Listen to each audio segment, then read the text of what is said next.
My name's Brandon and this is Video Game History, a show where I look back on a certain franchise of video games and retrospectively review them. This week we have the video game debut of Ed, Edd and Eddy.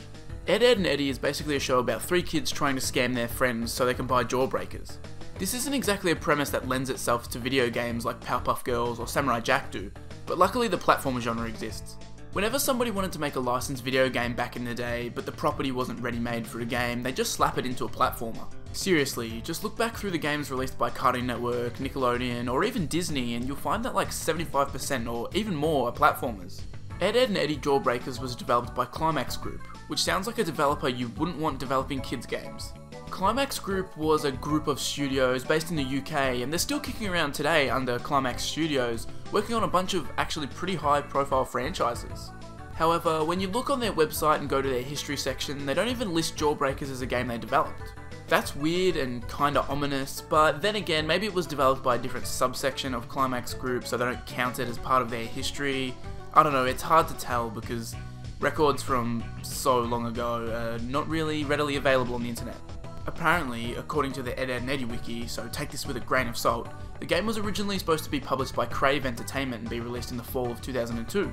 However, delays pushed the release date back to March 25, 2003. I'm not too sure about the legitimacy of this, considering BAM have published all of the Cartoon Network games so far. The reception of Jawbreakers was mostly negative as it sits at 49 on Metacritic. In fact, it didn't receive a single positive review as the highest score it received was a 55, while the lowest was a 42 from Nintendo Power. There are a number of warning signs here, so I'm heading into this game extremely cautious. As I mentioned earlier, Ed, Edd and Eddy Jawbreakers is a platformer for the Game Boy Advance and focuses on the Ed's never-ending quest for Jawbreakers. The goal of your platforming is to acquire raffle tickets to win the holy grail of Jawbreakers, the everlasting Jawbreaker. This isn't your run-of-the-mill platformer however, as you'll be playing as all three main characters. You'll have to control each character individually here, unlike other games where they'd just run alongside you. Each Ed has different abilities and characteristics you'll need to utilise in order to progress. Eddy is the quickest of the bunch and can double jump. He also has access to a jetpack. Double D is slightly slower and refuses to go near holes or cement, but can use a slingshot to defeat enemies or activate switches. And lastly, Ed is the slowest of the bunch but can use a cart to push the others over cement and can pick up a football helmet which can be used to destroy weak structures. You also have a time limit that you must race against while getting to the end of the level. All of these things are never explained to you in the game. For the most part, you're left to fend for yourself in this game and figure out what the hell each character can do. They explain some things like the slingshot or jetpack, but there's serious problems when they don't explain that Double D is the only one who can activate switches for some idiotic reason, or what you need to do to get characters into Ed's cart. Apart from Eddy, the characters control like trash. They're so stiff and sluggish to use, which is 100% a deliberate design choice, but it just makes it a chore to play. Similarly, having to control all three characters individually is so damn annoying. It means you have to play through each level 3 times in total as you control each Ed. Because of this, dying and running out of time, it'll take you like 20 to 30 minutes to beat most of the levels. It should never take you that long to beat a single level in a side-scrolling 2D platformer. There are 24 levels in total and it all adds up to being a huge drag, particularly because by like level 9 or 10, they've introduced every single mechanic the game has, meaning the remaining dozen levels are just the same thing. The game doesn't refill your lives when you start a new level either, which is a massive pain in the ass. Hit detection is one of the biggest problems in Jawbreakers. So many times you'll seemingly land right in the middle of a platform, but for some reason will fall straight through. This made basic jumps incredibly frustrating, and you're always worried that the game will throw you under the bus and make you plummet to the ground for no reason.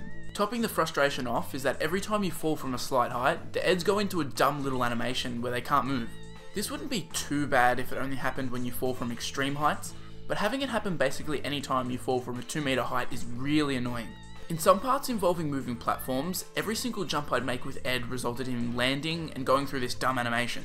A lot of the time input detection seemed bugged too. I lost count of how many times Double D would just refuse to pull out his slingshot for some reason, which resulted in my death multiple times. All of your enemies are animals and you spend most of your time killing pet dogs, which is super messed up. I experienced the same input detection problems with jumping too. Having running and the special ability both use the B button creates even more frustration, as at times you'll start running when you want to use your ability and vice versa. Most of the frustration in this game is front loaded however. As you play, you start finding workarounds for some of the annoying things and it takes a few hours to properly grasp the controls and using all three Eds individually. Once you get the hang of things, the game can be a little fun. To actually obtain most raffle tickets, you'll have to do a boss battle type section, which are pretty cool and actually get pretty creative. Also, the soundtrack is so catchy.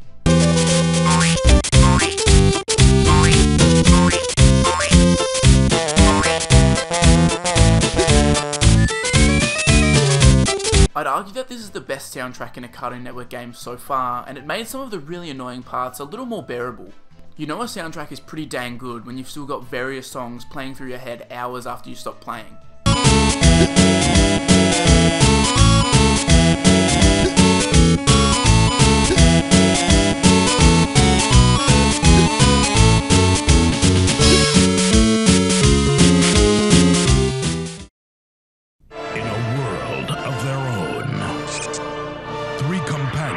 On a mission with only one thing in common: their name. Seen it! Didn't see that. What can people understand? I gotta show attention span. Kinda reminds me of the day my brother told me cartoons weren't real. Whatever. The brand new series of Ed, Ed, and Eddy starts 30th of October on Cartoon Network. Ed, Ed, and Eddy Jawbreakers is not a good game. It's a clunky, frustrating mess of a game and never really manages to be enjoyable for an extended period of time. It takes way too long for you to become proficient with the clunky controls, especially for a platformer, and levels drag on way more than necessary.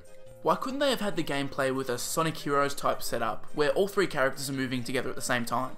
They still could have set up puzzles that needed to be solved by specific characters, and it also would have meant you didn't need to play through levels 3 whole times just to beat them. There are still 2 more Ed, Ed, and Eddy games to come in this series, with one of them even being on console, so hopefully they'll execute much better than Jawbreakers did.